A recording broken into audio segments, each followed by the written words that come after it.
ॐ सदाशिवसमारम्भां शङ्कराचार्यमध्यमाम् अस्मदाचार्यपर्यन्तां वन्दे गुरुपरम्पराम् ॐ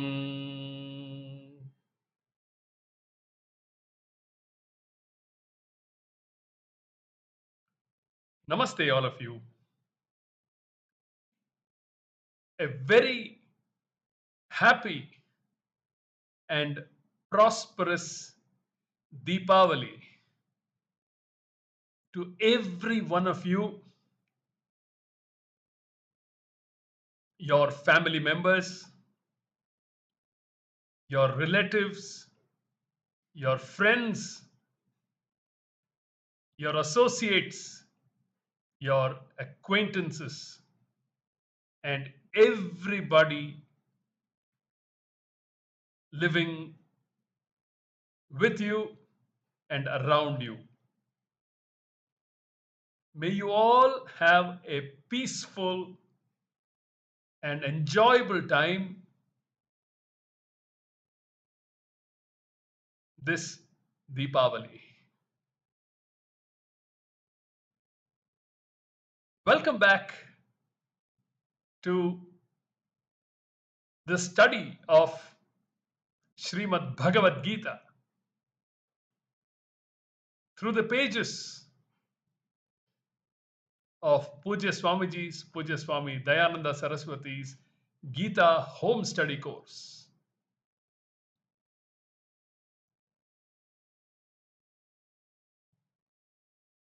This Deepavali, let us resolve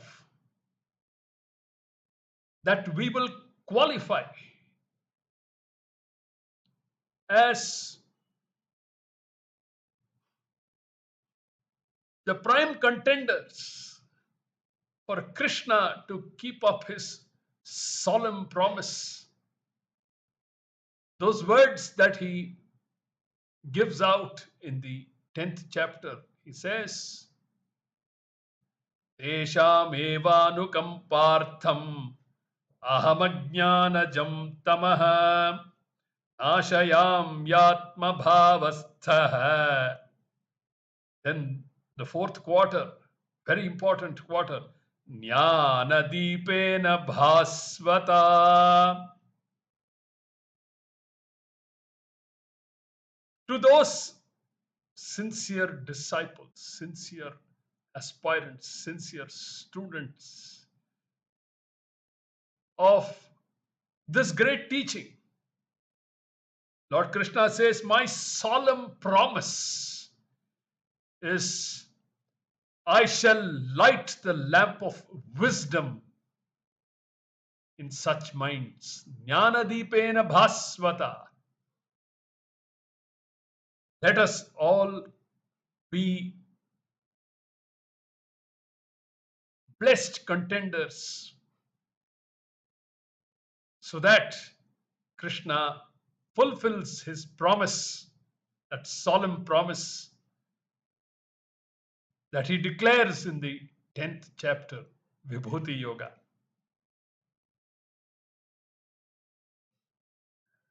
As we all know, we are in the midst of a very significant verse, one of the most significant verses of the entire Gita, and also the essence of the Upanishadic teaching.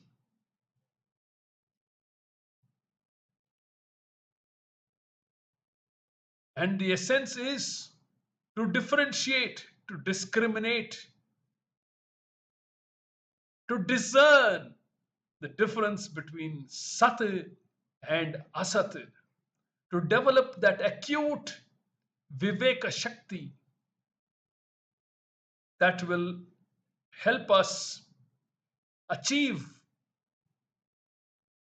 this understanding, to sieve out the Asat and immerse ourselves in the Sat Vastu. Sieve out only intellectually.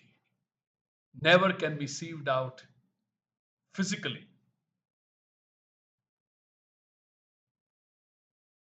The non-discernment, the non-discrimination,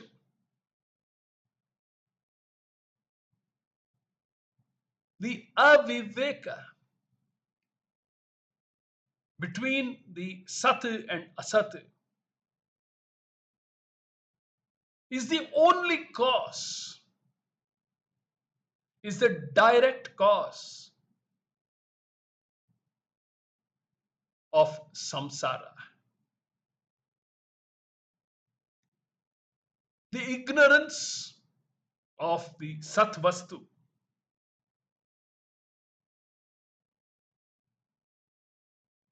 taking Asat to be Sat and Sat to be limited is the cause of samsara. To discriminate is to establish oneself in the right knowledge and to drive out ignorance for good. Let us now pick up the thread from where we left in the analysis, in the brilliant analysis that we are going through of the 16th shloka of chapter 2 of Shrimad Bhagawad Geetha.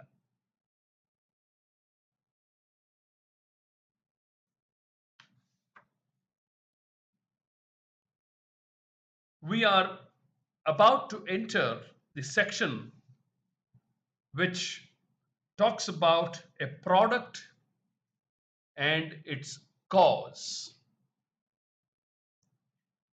A product, a creation, a karya, a vikara is entirely dependent upon satya, that which is self-existent. If satya itself depended upon something else, it would not be satya. The self-existent satya is called karana, cause. Depending on what it is you want to prove, karana can also be said to be satya. Yat karanam tat satyam. That which is satya is said to be a cause.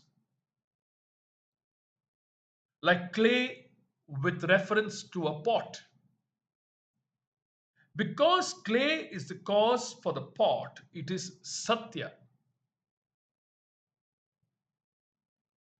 But only for the pot. Please understand. Another example is thread as the satya for the cloth. Thus, from these two examples, we see that satya is karana and karana is satya. Let me repeat that vital sentence. We see that satya is karana and karana is satya. With reference to a product, a creation, we are going to prove something. In Shankara's Bhashya on this verse, he says that a product is mithya. Yat karyam tat mithya. Yat karyam tat mithya. Mithya means asat. Mithya means asat. the word used in the current verse.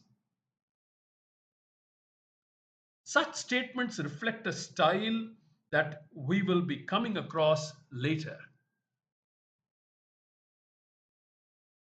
A product is mithya because it is dependent upon a cause, as is the case for cloth, whereas sat is not dependent upon anything else and undergoes no change whatsoever. Satah abhavah na vidyate. Satah abhavah na vidyate. Because the object of sat buddhi is sat and the object of asat buddhi is asat, we have the sat buddhi at all times. The asat buddhi depends on the sat buddhi. The object of the asat buddhi, the pot, the object of the asat buddhi, the pot, depends upon the object of sat buddhi, clay, which itself depends upon something else. When you say clay is, the clay depends upon another sat buddhi object, an atom. When you say the atom is, the atom depends upon particles, which depend upon a concept. When you say a concept is, the concept depends upon the witness of the concept, sakshi, which is consciousness. Let me repeat that sentence. When you say a concept is, the concept depends upon the witness of the concept, sakshi, which is consciousness. And when you say consciousness is, what does it depend upon? Nice question. It does not depend upon another consciousness because it is swata siddha. Because it is swata siddha, self-existent. Therefore, nothing can be satya except that which is self-existent. This is all that is being said here. What is being said here? Therefore, nothing can be satya except that which is self-existent. That which is self-existent is Atma, and that alone is Satya. Everything else being dependent upon Satya is Asat. For the Satya Atma, there is no non-existence. For the Satya Atma, there is no non-existence. Abhava. Whereas for the asat, there is no real existence. Sentence worth repeating 100 times. For the Satya Atma, there is no non-existence.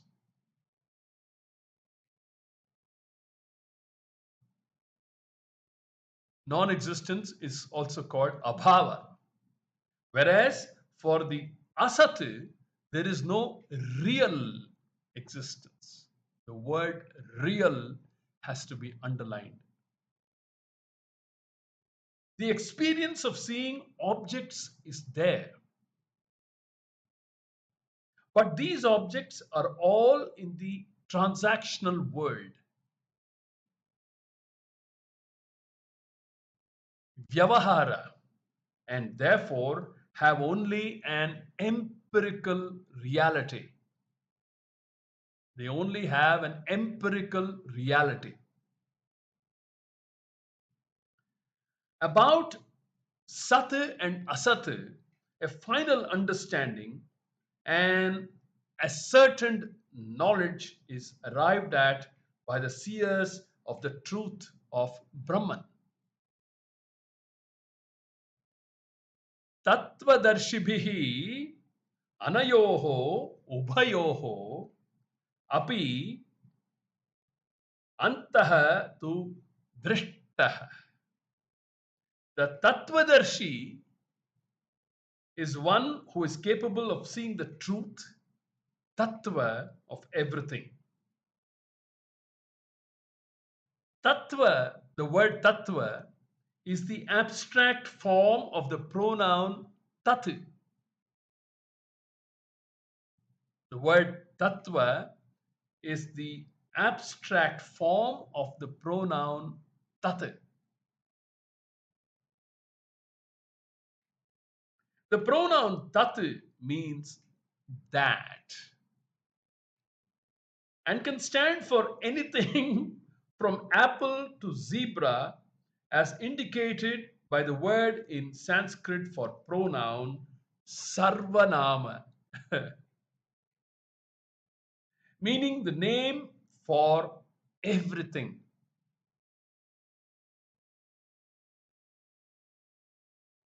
Therefore, the word tattva means the truth, the intrinsic nature of a thing.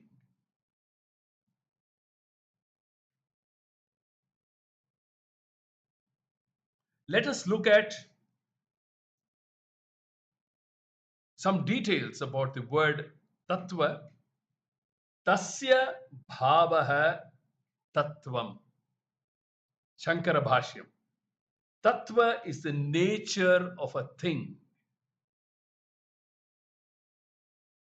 Tat iti sarvanama sarvancha brahma tasya nama tat iti tat bhavaha tattvam brahmanaha yathamyaham. Brahmanaha yathamyaham.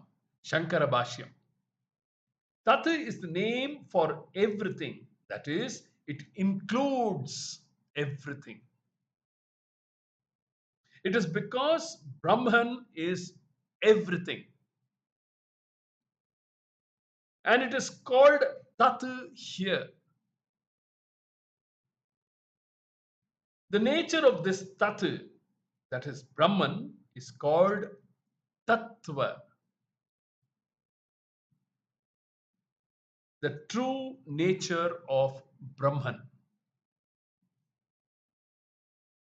Here, Shankara uses the etymological meaning of the word Sarvanama to his advantage to define Brahman.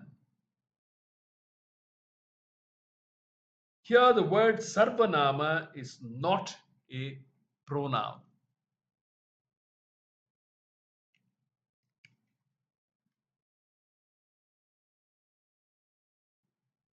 So, therefore, the word Tattva means the truth, the intrinsic nature of a thing. Shankara further explains its meaning by saying, because all that is here is only Brahman, the name for that Brahman is Tat. The abstract noun of Tat, Tattva, means the truth, the Swarupa of Brahman. Tat iti sarvanama sarvancha Brahma tasya nama tat iti tad bhavaha tattvam brahmanaha yathamyaham. Shankara Bhashyam. I'll go through that again. Tat is the name for everything, that is, it includes everything. It is because Brahman is everything. And it is called Tat here. Brahman is called Tat here. The nature of this Tat, that is Brahman, is called Tattva, the true nature of Brahman.